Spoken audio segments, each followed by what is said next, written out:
from the beautiful Agriturismo Marciano outside of Siena, Italy. It is our first full day here. Our friends have arrived. We are going to spend the day driving around the countryside a little bit and seeing what we can come across. As you can tell, it is quite sunny for reasons we don't fully understand. Every day it's supposed to be rainy the entire day, but we have gotten super, super lucky so far. We're told it's supposed to rain this afternoon, but we're going to keep trying our luck and hope that it holds off once again for us.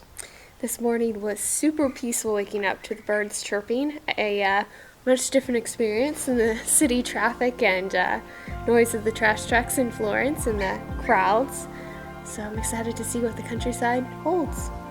Let's go.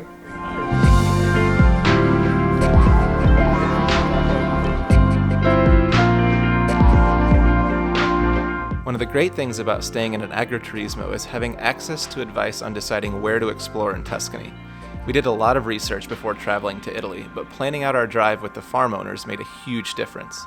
You could spend weeks exploring Tuscany, so they showed us different day-long adventures and gave us a realistic idea on how long it would take to get between places. For our first day on the road, we picked a northern route, which included 3 incredible hill towns, each with their own style. We then hit the road with their step-by-step directions, even though our digital navigation sometimes tried to lead us astray. I feel like there might have been a different way. We're lost, that's what we're doing. If we get too lost, I could shoot the drone up and see where we are.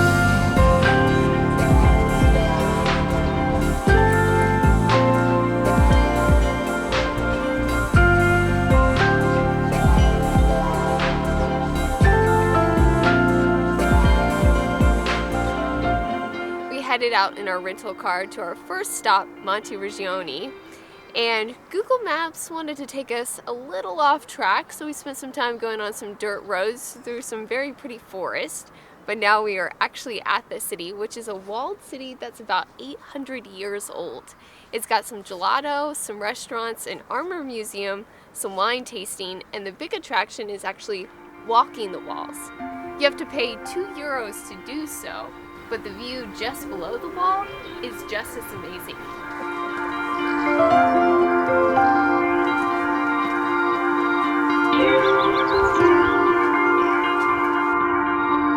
Renting a car and driving through Tuscany are fairly straightforward, as long as you're ready for the occasional narrow, windy road. Having a car means you have the freedom to decide when and where you want to go, and it allows you to stop at any amazing viewpoints you pass. While these hill towns may not look that far apart on a map, navigating the windy roads takes a little longer than your GPS may estimate. You also add minutes in each location trying to find a place to park, which often costs a few euros. It can be a little difficult to figure out if you're in a spot that won't get you towed, and once you do that, you then need to actually climb up a hill to reach the town.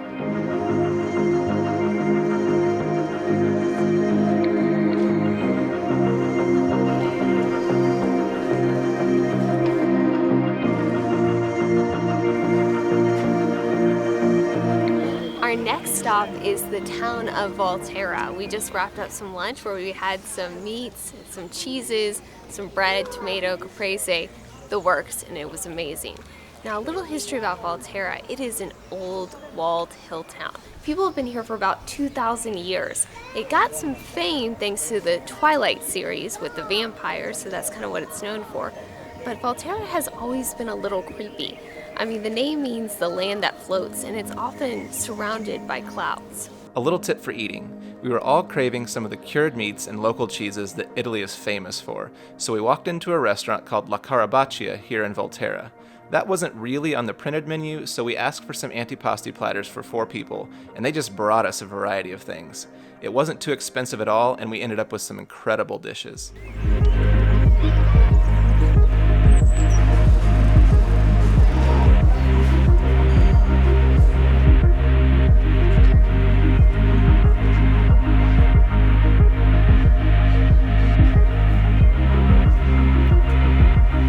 Like many of the Tuscan hill towns, Volterra has plenty of local specialties to taste.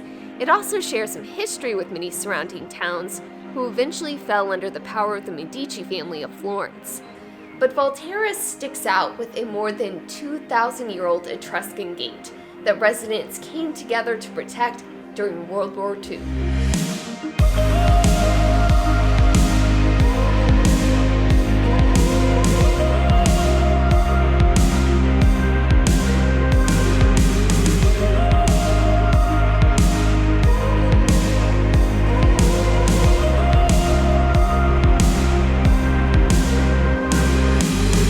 So we just left Volterra and we are heading for our last stop of the day, San Gimignano.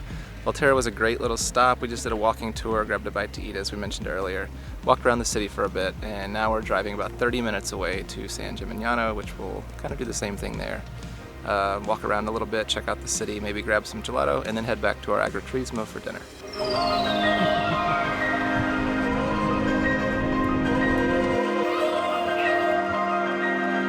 Our last stop on the drive is San Gimignano, which certainly gets a lot of attention, with 14 towers making up the town's stunning skyline. That's a lot of towers, but they used to have more than 70. We're lucky to hit San Gimignano late in the day after most of the tourists had already left.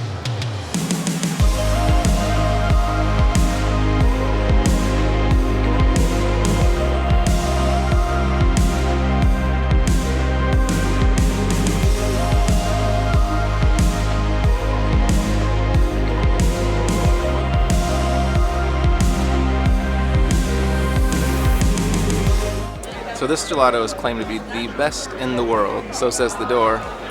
They're an actual award winner. There's a gelateria down the street that claims to be the best in the world, but the one that we just walked into, which is called Gelateria Dondol, actually won the award. So we're testing it out to compare it against the gelateria that we loved in Florence.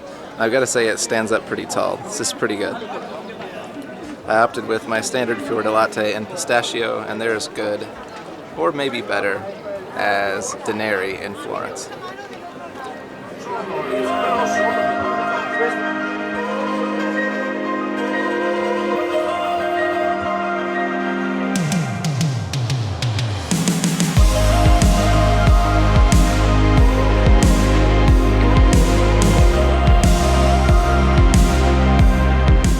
Alright everyone, so we're back at our agriturismo getting ready for them to make our dinner. It should be a dinner full of homemade things and locally grown things, so we're really excited about it. Yeah, this has been something that we've been planning for a long time and was a big part of why we wanted to stay in an agriturismo. They grow a lot of their own wine here, they grow olives, it appears, and when we checked in yesterday, they were hand slicing meat and cheeses.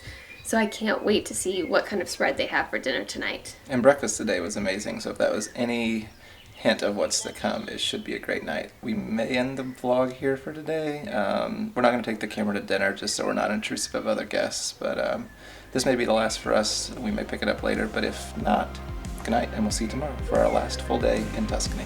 Good night.